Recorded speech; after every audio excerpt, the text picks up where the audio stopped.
Civil Aviation Authority of the Philippines o CAAP ng malasakit hit sa mga pasaherong dumadaan sa mga paliparang kanilang pinangangasiwaan bilang bahagi ng Oplan Biyaheng Ayos Semana Santa 2025. Ang mga kit ay naglalaman ng mga pangunahing gamit tulad ng hygiene items, tubig at biskwit upang matiyak ang kaginhawaan ng mga biyahero. Ayon kay CAAP Director General Retired Lieutenant General Raul Del Rosario, layunin ng inisyatibang ito na ipadama ang suporta at pag-aalaga sa mga pasahero sa isa sa pinakamataong panahon ng paglalakbay sa bansa. Sensitibong balita po, may karagdagang 3 labi ang natagpuan ng Philippine Coast Guard mula sa sand carrier vessel na lumubog nitong April 20 sa Occidental Mindoro. Dahil dito, 9 na tao na ang naitalang namatay dahil sa naturang insidente. Samantala, 2 crew members pa ang kasalukuyang hinahanap ng mga otoridad. Ayon naman sa PCG, walang mga coral reefs at seagrass ang namataan malapit sa pinangyarihan ng insidente. Sinimulan na ngayong araw ng Lunes, April 21, ang Balikatan Exercises 2025 o ang pagsasanay militar sa pagitan ng Pilipinas at Amerika sa pangunguna ni Department of Foreign Affairs o DFA Secretary Enrique Manalo at United States Ambassador to the Philippines Mary Kay Carlson. Ang pagbubukas ng balikatan ay ginanap sa Camp Aguinaldo kung saan tinatayang nasa 14,000 ang inisyal na lumahok sa pagsasanay ng mga sundalong Pilipino, American at Australian troops. Tampok sa pagsasanay ang Integrated Air and Missile Defense, Maritime Strike at Counter-Landing Live Fire Exercises na bahagi ng mas malawak na Combined Joint All-Domain Operations. Bukod dito, layon din ang kaganapan na mas patibayin ang kooperasyon at alyansa katuwang ang iba pang mga bansa sa rehiyon ng Indo-Pasipiko kung saan sasabayan din sila ng mga observer mula Canada, Germany at United Kingdom.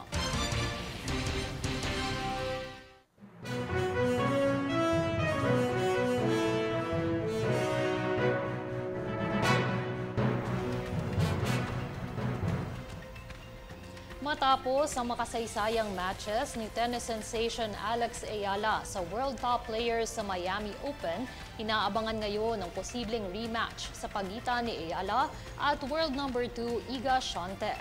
Tunghaya ng ulat ni Princess Castro. Kaabang-abang ang potensyal na rematch sa pagitan ni Filipina tennis star Alexandra Ayala at world number 2 Polish Iga Swiatek sa Miami Open. Ito ay kung sakaling matalo ni Ayala ang Bulgaria bet na si Victoria Tomova sa unang round ng kompetisyon sa Martes, April 22. Sakaling pumanig ang pagkakataon sa world number 72 at 19 years old na tenista, makakaharap niya si Swiatek sa ikalawang round ng Miami Open sa Biyernes, April 25. Makaraang may hayag ang opisyal na bracket para sa torneo, maraming mga tagahanga maging ng organizers ang naghahangad sa posibleng rematch na ito.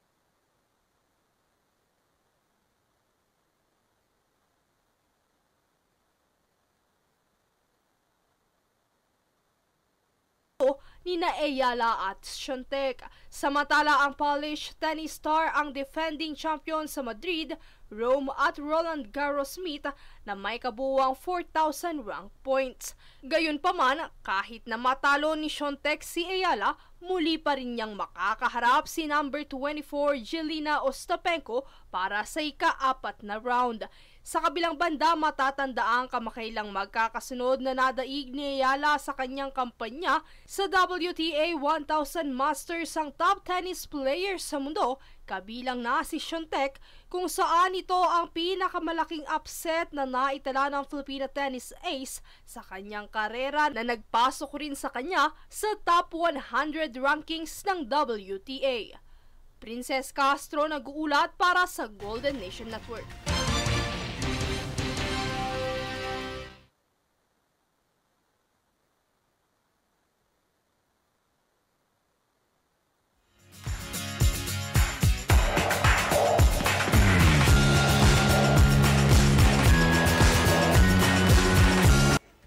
Wagi ang pambato ng Pinas na si Alexi May Brooks matapos itong koronahang Miss Eco International na naganap sa Egypt nitong Linggo ng umaga Manila time.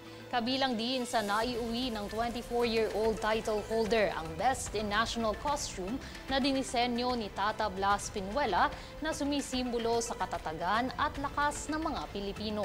Si Alexi ang ikatlong Pilipina na nakapag-uwi ng corona sa Miss Eco International kasunod ni na Cynthia Tumalia noong 2018 at Kathleen Payton noong 2022.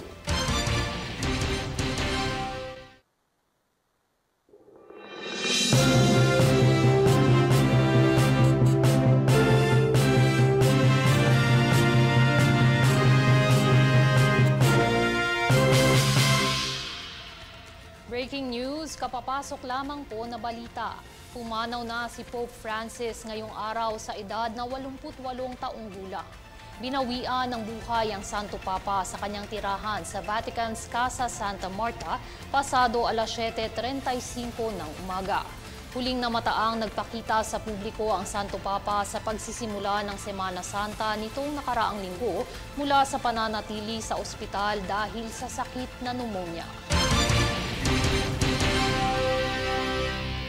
At narito ang recap ng mga nagbabagang balita ngayon. Sa ulo ng mga balita. Pagunita ng Semana Santa, naging mapayapa. Ilang kaso ng pagkalunod na itala ng PNP. DOH nakapagtala ng 383 cases ng road traffic incidents ngayong Semana Santa. Mga AITA, hinarangan ang mga turistang paakyat sa bulkang Pinatubo. DOTR at DICT nagsagawa ng inspeksyon sa MRT3 para sa mas magaang biyahe ng mga commuter. Tennis sensation Alex Ayala may posibilidad na makarematch si World No. 2 Iga Swiatek sa Madrid Open. PH bat Alexi May Brooks kinoronahang Miss Eco International 2025. Batas at pantay na balita, komprehensibong ulat para sa pulso ng masa. Ito ang News Force.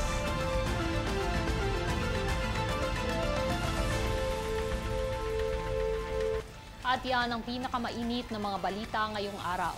Manatiling nakatutok sa aming mga ulat at updates sa aming Facebook page, facebook.com/Golden Nation Network. Ako si Mai Salazar at ito ang News Force.